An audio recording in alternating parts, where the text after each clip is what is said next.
Hey, good morning. It is Sunday where I am. It's the day of the expected new moon sighting. So we're still in the weekend high watch, and I'm gonna pitch right in with the update. I think it's gonna be two videos. So the 7-11 update, David's new moon hiding is flanked by the judgment prophesied in Amos 8. There is a recalibration of the Swedish boy vision in the article. And that is mirrored by a phenomenon called Manhattanhenge. And that takes place on July 12th and 13th. That is a solar splitting of the New York City Big Apple. It happens twice a year in May and July. And then we're going forward to a picture of the fruition of judgment, both personal judgment. We know our fruit will be judged by the Lord, but also national judgment. And in the account of David and Jonathan, we see they reconvene, they reunite on the third day. And if we look at the calendar and the expected start of the month of Av tomorrow after the new moon sighting, on Av 3, there is a beautiful promise of the Feast of New Wine. And that is marked by the Essenes. So it is lost in most of the rabbinical accounts, but the Essene Wilderness Bride has kept it in their account and on their calendar. And that takes place on the third day of Av. So let us jump right in. In the scriptural prophetic references and the celestial data for the time frame of July 9th to 13th, there is a possible worldwide bridal final warnings and departure time frame matching the pattern of the Swedish boy's vision, as well as David's account of being gone on a new moon celebration, and that is clarified in more detail in the previous article. And Amos 8 prophesies of judgment after a new moon. And there's a couple of elements coming together in this week's new moon analysis. So I'm going to give you a block by block summary first, and then I'm going to dive into the content more deeply. In 1 Samuel 20, we read how David, who is a bride type, is discerning of his spiritual enemy Saul, his evil intent, and he will be hidden from a very public display of Saul's wrath, which is targeted against his own, in this case, emulated by Jonathan, his son, but also everyone who sides with David. And this public display of wrath takes place during a new moon banquet on the second day. So the new moon for this month is expected to be sighted tonight, and the moon is only at 2.2%. So there's a chance, if the weather conditions are not favorable, that it's not sighted. And then by default, the month will start one day later. So this post-new moon judgment pattern is confirmed in the scriptures in Amos 8, which also speaks of judgment after a new moon. And that is flanked by a solar phenomenon July 12th and 13th in New York City. It's called Manhattanhenge. It is a solar splitting of the New York City Big Apple, the harlot city of modern-day Babylon. And we know New York will be subject to early judgment. And then the vision of the Swedish boy. That was originally published on Wednesday, March 27, 2018.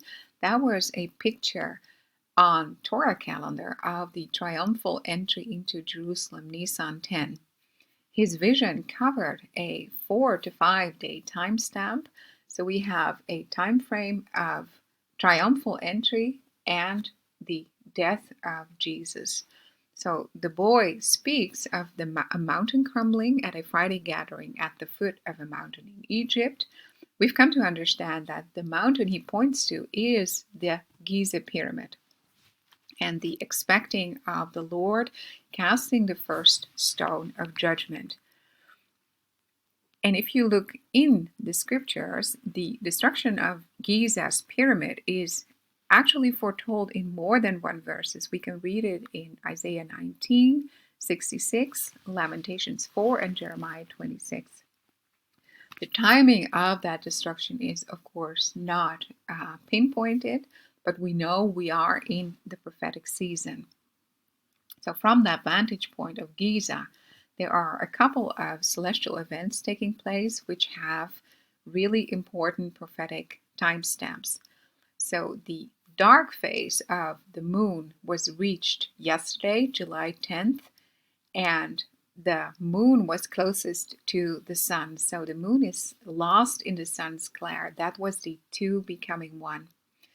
What I wasn't aware of before is that the sun is positioned at the star Wasat, but that is Delta Gemini.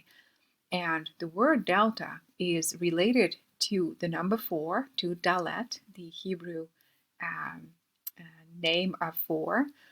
And that is, of course, reminiscent of Jesus being at the door and himself being the door and the gate. So from the dark moon in Gemini, the moon is now moving outside of Gemini into Cancer, but it is still lost in the sun's glare until, I think, tonight, and if not, tomorrow. So the first crescent starting the new month of Av is to be expected July 11th, today, at 2.2%.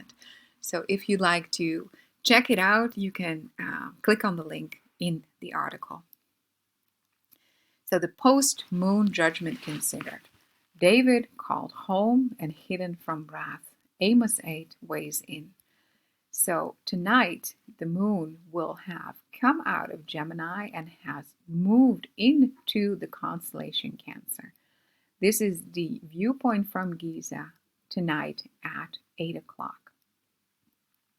The new moon significance expected to be sighted in the Beehive cluster in the Cancer catapult tonight relates to the expected departure, the hiding of the bride in light of the enemy's first strike against his own offspring, in this case modeled by his son Jonathan.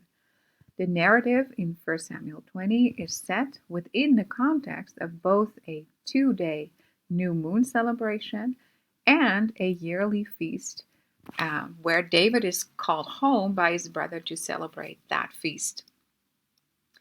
So let's take a look if this story speaks to us today, both in time but also in content. So the name Jonathan means covenant maker, and David means the beloved. They meet at the stone of Ezel, which means departure or separation. And if you combine the meaning of their names, it means Yahweh, God, has given the beloved knowledge of the matter. So while Jonathan is not fully understanding what is going on, David has been given discernment. He has been given the knowledge by the Father. So if you haven't read 1 Samuel 20, you can do so over here. I will pause a couple of seconds so you can read the scriptures.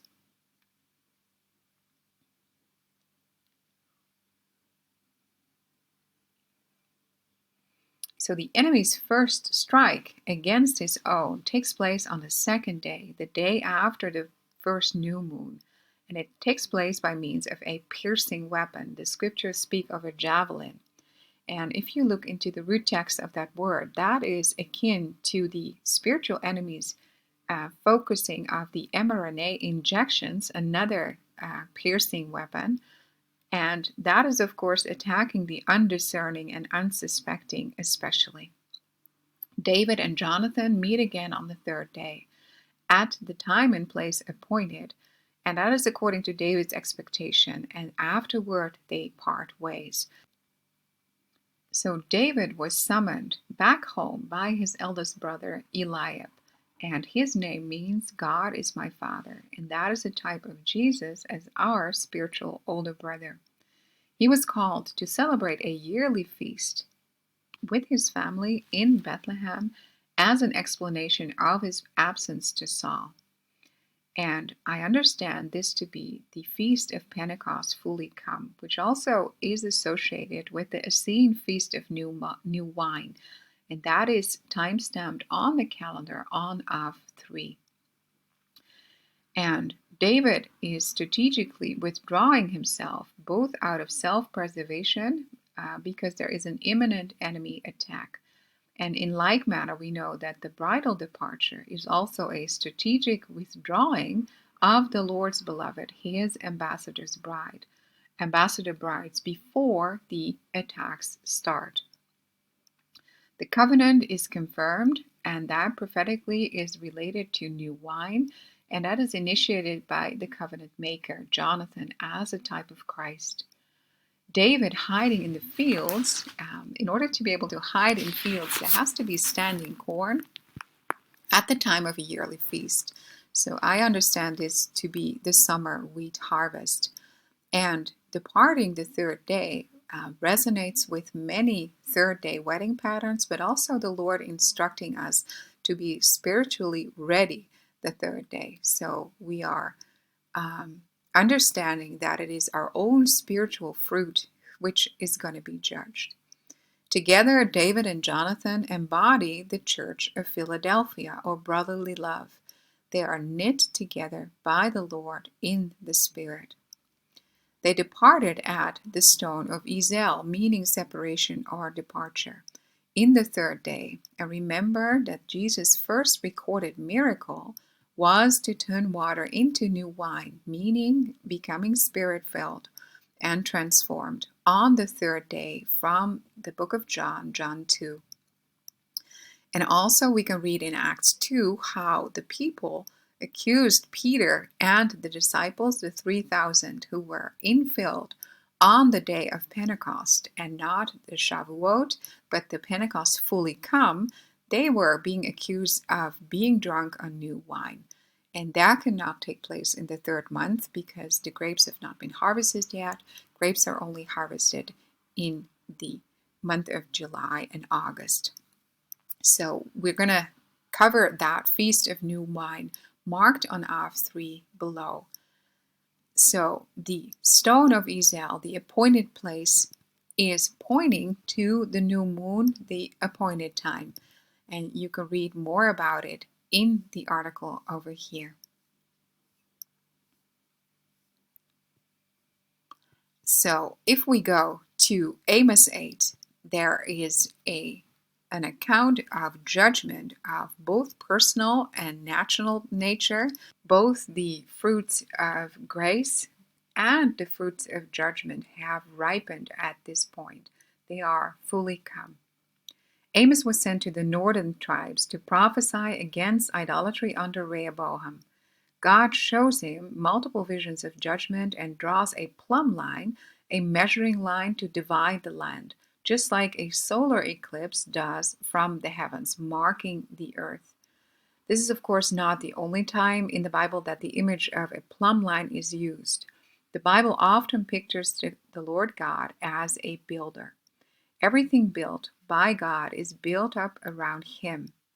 You and I are living stones built as a spiritual house unto God's glory. And the plumb line of God's word keeps us on that straight and narrow path, the highway of holiness we talked about in the previous set of videos. In like manner, He designed the heavens, drawing the ecliptic line as a pathway for the celestial wanderers. God draws lines in the sand, and He stretches lines above, plumb lines centered with His grace and mercy. And He encourages us to remain standing upright and confident in His finished work on the cross and His ongoing loving presence within and around us. A plumb line drawn, meaning no more time. In Amos 7 and 8, it becomes apparent that there is no more time for intercession by the prophet. God will no longer relent His judgment. The phrase, I will no longer, or I will not pass by them anymore, means that God will not overlook their sins any longer. There's going to be consequences. And if He will not pass by them, He must pass through them.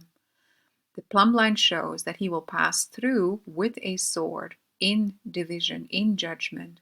His patient endurance has finally ended. And while the fruits of grace and mercy, the faith works of the bride will be tried, the wayward and the unbelieving will be subject to both personal and national judgment.